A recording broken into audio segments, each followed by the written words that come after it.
15.4.10, Toš direkt, tokratna tema spolna iztirjenost. Lokacija Cerkev Sveti Ožbolt, Ptuj.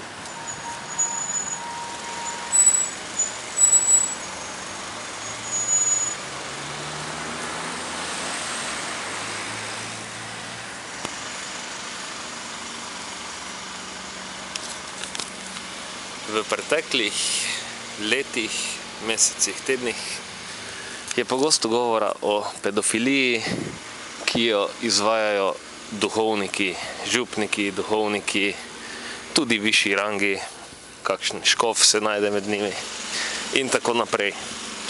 V bistvu je pojav zelo zanimiv tudi zato, ker so v ta etično in moralno nečedna in nesprejemljiva dejanja vpleteni tako imenovani cerkveni dušebrižniki. Torej je vse skupaj v neskladju z tem, kar tukaj učijo. Da formuliram v smiselno poved, dejanja niso v skladu s filozofijo.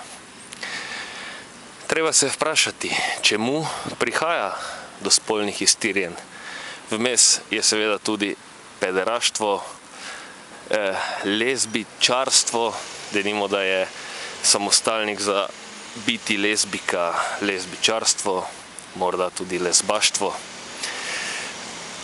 Kje je vzrok za spolne iztirjenosti, ki ne obsegajo zgolj pedofilije, pederaštva, lezbičarstva, ampak obsegajo tudi sadomazohizem, svingerstvo in ostale oblike, ki kontaminirajo zdrav duh v zdravem telesu.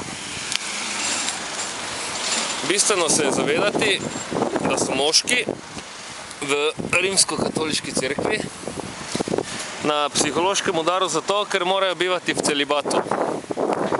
Tako bi naj bila ena od teh, bomo jo kar imenovali, prepovedi teh ljudi. Čeprav bi naj bili božanski predstavniki na zemlji, so s prepovedi ločeni od tistega, kar je še nekako bi dejal najbolj božansko, reprodukcija. Torej, kar zagovarja oziroma predstavlja Boga na zemlji, tisto se ne sme razmnoževati. To je že en velik paradoks in zaradi tega prihaja v glavah, v mentaliteti teh ljudi do nagibov za spolne odklone. Predstavljamo si tako, balon se polni s frustracijo, v tem primeru z nezadovoljenim libidom, in ko ga raznese, takrat ga raznese na način, da je škoda tudi izven balona, ni zgolj počen balon, ampak denimo, da je ta balon, ki ga raznese figurativno, napolnjen z neko barvo, in ko ga raznese po sobi, je soba popackana. Torej, ni smiselno zgolj iskati posledic, torej pedofilije kaznovati. Treba jo je preprečevati pedofilijo in ostale spolne odklone. Intermezzo v ozadju je viden dom upokojencev, pomembna lokacija za starost človeškega življenja. No, da se vrnem nazaj v tokratni direkt. Preprečevati spolno iztirjenost, spolne odklone, in sicer kako?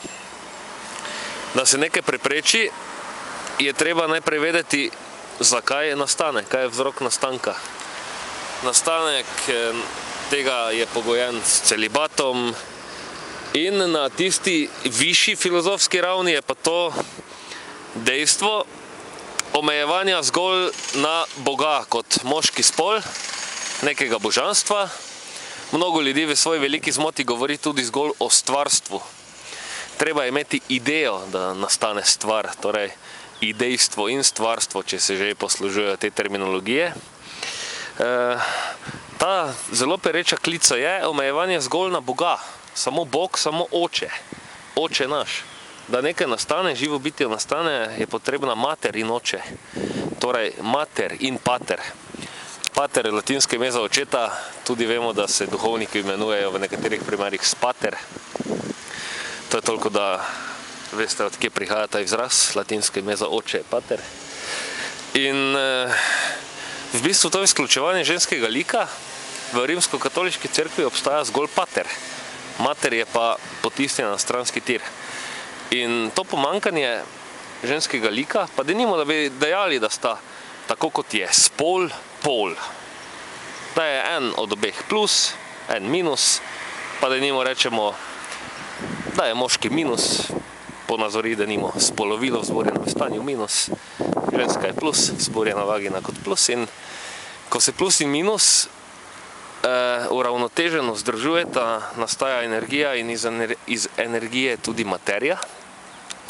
In v tej formuli rimsko-katoliške cerkve plus pol je v bistvu simboliziran s križom, ampak ga dejansko se poslužuje zgolj minus, torej moški.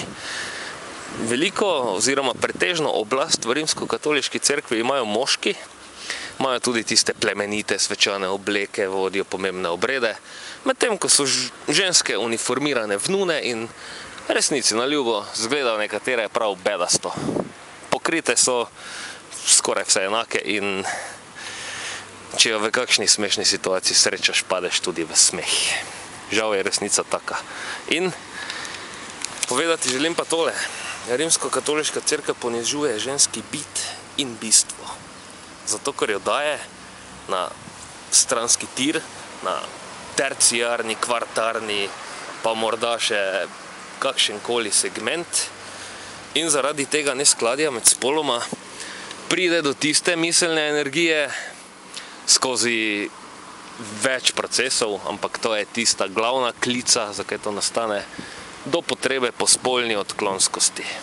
Pedofiliji, pederaštvu, lezbičarstvu, denimo nune zaprte v neke skupine, ki ne smejo imeti moških, dobijo na koncu potrebo, da postanejo lezbike, kar je čisto logično. In ker je treba vsak vzrok najprej odpraviti, da se posledic ni treba, kako bi dejal, da se s posledicami ni treba soočati na tiste okorne načine in jih zgolj vedno samo gasiti. Treba je zmeraj težavo odpravljati pri viru, ne klestiti stran posledic. Zato je smiselno, da sedaj tudi strnem to zaključno misel tokratnega direkta v smiselno poved. Pretežna religija našega prostora in časa, v katerem bivamo v tej civilizaciji evropski, je krščanstvo. Krščanstvo je nagnjeno k temu, da preferira moškega in žensko postavlja v podrejen položaj, na nek način nespoštljiv.